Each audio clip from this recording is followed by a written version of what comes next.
ரொம்ப துல்லியமா சொல்ல வரீங்க. வேலை பண்ணிட்டே இருக்கிறது அப்படியே அந்த அறியாம ஒரு தூக்க நிலையில போறது சொல்றீங்களா?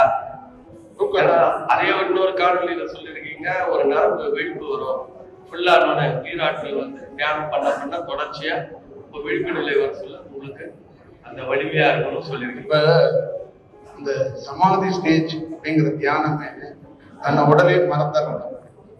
ரமணரோட தத்துவமே என்னன்னா அவர் தன்னை மறந்துடுறதுதான். மறந்துட்டு ப்ராசஸ் எல்லாம் ஃபைனல் ஆகி முடிச்சதுக்கு அப்புறம் திருப்பி விழிப்பு வந்துடுறது. புரியுதுங்களா? ஒரு மனிதனாக இருக்கப்படுறோம் இப்ப எப்படி இருக்கும்?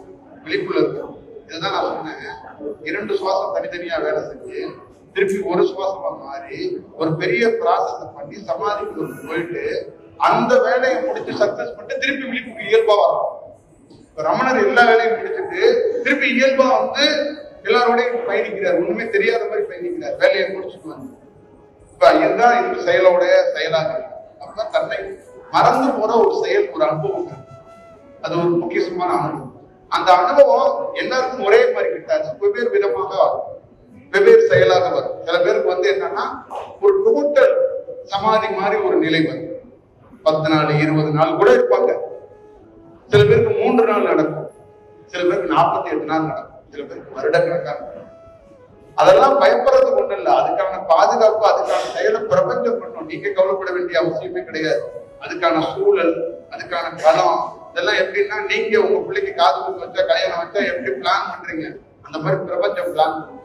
இவனை எங்க உட்கார வச்சு சமாதி கொடுக்கலாம், இவனை எங்க உட்கார வச்சு என்ன தியானம் கொடுக்கலாம்னு அதுக்கு தெரியும். அதனால நீங்க கவலைப்பட வேண்டியதில்லை. அதெல்லாம் அந்த செக்ஷன்லாம் அது பார்க்கும். ஒருத்தருக்கு உயர்ந்த தியானம் கிடைக்கப்படுது அப்படின்னா, உயர்ந்த தியானம் கிடைக்க போகுது அப்படின்னா அதோடைய முழு பொறுப்பும் பிரபஞ்சத்துடையது, ஒரு குருவுடையது, நம்மளுடையது இல்லை. அவ்வளவுதான் இதோட செயல். உணர்த்தப்படுற போது உணர்ந்து செயல்பட வேண்டிய பொறுப்பு நம்மளுடைய. சவால் வரும், கஷ்டம் வரும், ஆனா உணர்த்தும். நீ கொஞ்சம் தாக்கு பிடிச்சு நிற்பியா, கொஞ்சம் நின்று அப்படின்னு உள் உணர்வு உணர்த்தும். அந்த நேரத்தை தாக்கு பிடிச்சவங்க பெரிய இதா இருக்கு. உங்களுக்கு தத்துவமா நீங்க நல்லா கவனிச்சு பார்த்துக்கோங்க. புத்தர் தவத்துல இருக்கிறார், உணவு எழுதப்பட்டிருக்குல்ல, உணவு எடுக்காம இருக்கிறாரு, உடல் துன்பம் அடையுது, திருப்பி உணவு எடுக்க தொடங்குறாரு. கூட இருந்த 5-6 பேர் ஓடி போயிட்டாங்க. ஏன் ஓடி போனாங்க? ஏன் ஓடி போனாங்க? என்ன ரீசன் ஐயா? நீங்களே சொல்லுங்க. நீங்க தான் கரெக்டா பண்ணாங்க. ஏன் ஓடி போனாங்க? 5 பேரு 6 பேர் நம்பிக்கை இல்லாம. என்ன நம்பிக்கை இல்லைன்னா உணவு எடுத்துட்டாரு, நம்ம எங்க இவர் ஞானம் அடைய போறாரு அப்படின்னு. அப்போ ஒரு இடத்துல என்ன அப்படின்னா, உங்க ஆங்கில நம்பிக்கை இல்லாம அவங்க போயிட்டாங்க. இப்ப அவங்க ஆங்கில இவர் தேர்ப்பட்டாரு, நம்ம போய் வேற எங்கேயாவது போய் ஒரு விஷயத்த பண்ணிக்கோன்னு. ஆனா எங்க ஆங்கில என்னன்னா, அந்த ஆன்மாவுக்கு இதுக்கு மேல ஆசீர்வாதம் கிடையாது. இவனை தூக்கி வெளியில எறியணும். புரியுதுங்களா?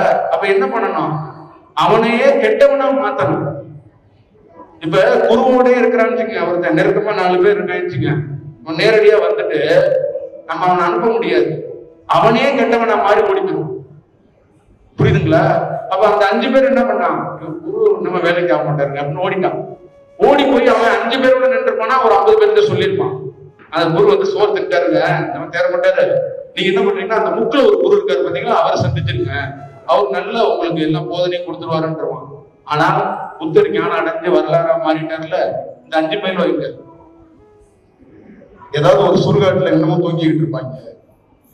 இந்த 5 பேர் மாதிரிதான் பல ஆசிரமங்கள் 5 பேராக போய் ஓடிக்கிட்டே இருக்கிறாங்க. பல ஆசிரமங்கள்ல இந்த 5 பேர் தான் வாழ்க்கையோட உதாரணம். இதுதான் வாழ்க்கையோட தத்துவமே. அவ்வளவுதான், சிம்பிள், முடிஞ்சு போச்சு. அப்ப அந்த இடத்துக்குள்ள அவன் ஞானம் அடையிறான் அடையல, ஒருத்தன் போராடிக்கிட்டு இருக்கான். அவன் என்னன்னு ஸ்டடி பண்ணி கொஞ்சம் நிதானமா நின்று இருந்தான்னு வச்சுக்க, அவன் வாழ்க்கை என்ன ஆயிருக்கு, என்ன ஆயிட்டு இருக்கு. அதுதான் விஷயம். அப்ப 1000 விஷயம் இருந்தாலும் நந்தியை எதுக்கு சிவலிங்கத்துக்கு முன்னாடி வச்சிருக்கான்? சிவனை பார்த்த பொண்ணா நந்தி கிட்ட பர்மிஷன் வாங்கிட்டு வான்னு ஏன் சொல்றான்? இதெல்லாம் என்ன பொருள் தெரியுங்களா? நீங்க அனுபவம் பெற்றீங்கன்னா உங்களை மனுஷன் இந்த துப்பாக்கியெல்லாம் எடுத்துட்டு பாதுகாக்க மாட்டான்.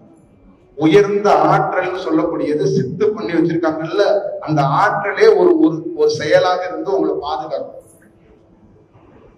அவனுக்கு மின்சன் கண்ணெல்லாம் தேவைப்படாது. அந்த மாதிரி உயர்ந்த செயல் சித்து, உயர்ந்த செயலை அனுபவத்தை பெற்றவனுக்கு பொருள் தான் நந்தி. என்ன சிவனுக்கு முன்னாடி இருக்கிறது. சிவனுக்கு முன்னாடி பாம்பு இருக்குல்ல, சிவனுக்கு முன்னாடி சூழாயுதம் இருக்குல்ல, சிவனுக்கு முன்னாடி நிலவு இருக்குல்ல, இதெல்லாம் என்னன்னா அவர் பெற்றிருக்க அனுபவம். இதெல்லாம் ஒருத்தன் தியானத்துல அடைஞ்சிருக்கிறான், ஒரு ஓல் எக்ஸ்பீரியன்ஸ் அனுபவம் பெற்றா அவ என்ன ஆகும், இந்த மாதிரி ஆயுதங்கள்லாம் தன்னை சுத்திக்கிட்டே இருக்கும். ஆள் தேவையில்ல, அவன் ஒரு ஆளு தான். ஆனா அவனுக்குள்ள அவனுக்கு தெரிஞ்சும் தெரியாமலும் நிறைய சக்தி வாய்ந்த செயல்பட்டுக்கிட்டே இருக்கும், பாதுகாத்து கொண்டே இருக்கும். இதுதான் செயல் வடிவம், இதுதான் வடிவம், இதுதான் தத்துவம். அததான் சிம்பிள் பையா மக்கள்கிட்ட எப்படி கொடுக்குறாங்க. இந்த வடிவத்தை சிவன் எப்படி காட்டுறாங்கன்னா, இந்த வடிவத்தை சுத்தி இருக்கிற அத்தனை பொருளும் தியானத்தால பெற்றது. அப்ப நீங்க என்ன பண்ணணும்னா, அந்த சிவனை உரிச்சுட்டு உள்ள பாத்தீங்கன்னா அதுக்குள்ள இருக்கிற என்னுடைய ஒரிஜினல் தெரியும். அதை உரிக்கணும் அப்படின்னா சில இதை காய்கறியை உரிச்சா உள்ள ஒரு இது இருக்கும்ல, அந்த மாதிரி தியானத்துல முழுமை அடைந்தா உரிச்சு காட்டுவாங்க. ஆஞ்சநேயர் நெஞ்ச குழந்தை காட்டினார்ல, அந்த மாதிரி உரிச்சு காட்டுவாங்க. ஆற்றல்னா என்ன, சக்தினா என்ன. இப்ப உடலுக்குள்ள என்ன வேலை நடக்குது, தியானத்துல நல்ல அனுபவம் பட்டா உரிச்சு இதய பகுதியில என்ன இருக்கு, இடுப்பு பகுதியில என்ன இருக்கு, மேல என்ன இருக்கு அப்படிங்கிறத உரிச்சு காட்டுவாங்க. அப்ப உரிச்சு காட்டும் போது என்ன ஆகும், அவன் டோட்டலா இறைத்தன்மைக்கே மாறி போயிருவான், அவன் இறை செயலுக்கே மாறி போயிருவான். அவனுக்கு அங்க என்ன நடக்கிறது, உரிக்கும் போது மறைக்கப்பட்டிருந்த அத்தனை ஞாபகமும் ஞாபகத்துக்கு வந்துருது. இப்ப நார்மலா இருக்கும்போது ஒரு மனிதன் கோமாவுல இருக்கிற மாதிரி, கோமாவுல மண்டை கலங்கி போய் படுத்து கிடக்கிறான் பாருங்க, அது ஒரு விதமான கோமா. இப்ப நம்ம வாழ்ந்துட்டு இருக்கோம் பாருங்க, புள்ள பொண்டாட்டி சாப்பாடு தூக்கம் பஸ், இது ஒரு கோமா. இந்த கோமாவில இருந்து வெளியில வந்தவன் தான் ஞானி. புரியுதுங்களா? இந்த கோமாவில இருந்து என்ன பண்றான்னா, அவனுக்குள்ளேயே மறைக்கப்பட்டிருக்கு. என்ன மறைக்கப்பட்டிருக்கு, ஏன் பிறந்தோம், ஏன் அம்மா, அம்மாவோட முழு செயல் என்ன, இந்த அம்மா எதுக்கு அம்மாவா இருக்கு, இந்த பிறப்புலதான் அம்மாவா இருக்கா, இல்ல போன பிறப்புல இருந்து அம்மாவா இருக்கா. இந்த தத்துவம் என்னன்னா, இந்த வடிவத்தை எங்க தெரியுதுன்னா அவனுக்குள்ளே மறைச்சு கிடக்கு. அவனுக்குள்ள மறைச்சு கிடக்கிறத இந்த தியானத்துல கண்டுபிடிக்கிறான். புரியுதுங்களா? அப்ப எல்லா செயலையும் கண்டுபிடிக்கிறான். அப்ப எல்லா செயலையும் கண்டுபிடிச்சது பார்க்கும்போது, உரிச்சு அவனை டோட்டலா காட்டும் போது அவன் வேறு வடிவமாக தெரிகிறான்.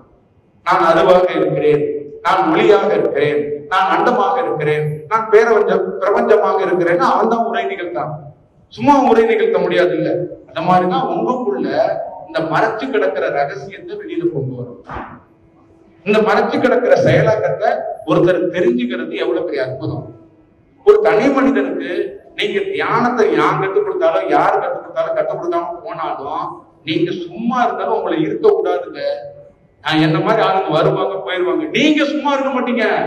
எங்கேயாவது ஒரு ரேடியோ பாடுற பக்கம் சவுண்ட கேட்டு போய்கிட்டு தான் இருப்பீங்க, நீங்க நிப்பாட்ட மாட்டீங்க. புரியுதுங்களா? அதுக்கான செயல் என்னன்னா, உங்க உள் உணர்வுல ஏதோ ஒண்ணு உணர்த்தி தான் உங்களை நவர்த்திக்கிட்டே இருக்கும். அப்ப உங்க ஒரிஜினல் இருக்கு இருக்கு இருக்குன்னு அதை கண்டுபிடிக்க முடியாம தான் தடுமாட்டோம். அதை கண்டுபிடிக்க தெரிந்தவன் என்னன்னா, முற்றிலும் வேற வடிவத்தில இருந்து வேற செயல்ல இருந்து அவனுடைய சொந்த எக்ஸ்பீரியன்ஸ் என்ன பண்றான்னா, சில பேர் 5 லைன்ல ஒரு பாடலா எழுதிடுறாங்க உடலுடைய தத்துவத்தையே. சில பேர் என்ன பண்ணிடுறாங்கன்னா 32 பக்கத்துக்கு எழுதிடுறாங்க. சில பேர் என்னன்னா ஒரு 300 பக்கத்துக்கு எழுதுறாங்க. இதுதான் அவனுடைய சொந்த எக்ஸ்பீரியன்ஸ்ல பார்த்ததை மக்கள்கிட்ட பிரசன்ட் பண்ண கொடுக்குறான். அதை எதை வச்சு கொடுக்குறான்னா, எங்கேயாவது ஒரு நாள் என்னைக்காவது உனக்கு ஒரு ஹெல்ப் தேவைப்படும் போது அதை பயன்படுத்தி இதை நீ வச்சுக்க. அப்ப உனக்கு என்ன பண்ணும்னா, உனக்கு ஒரு அனுபவம் ஏற்படும். அப்ப நீ திக்கற்று நிற்கும் போது இந்த புத்தகம் ஞாபகப்படும்.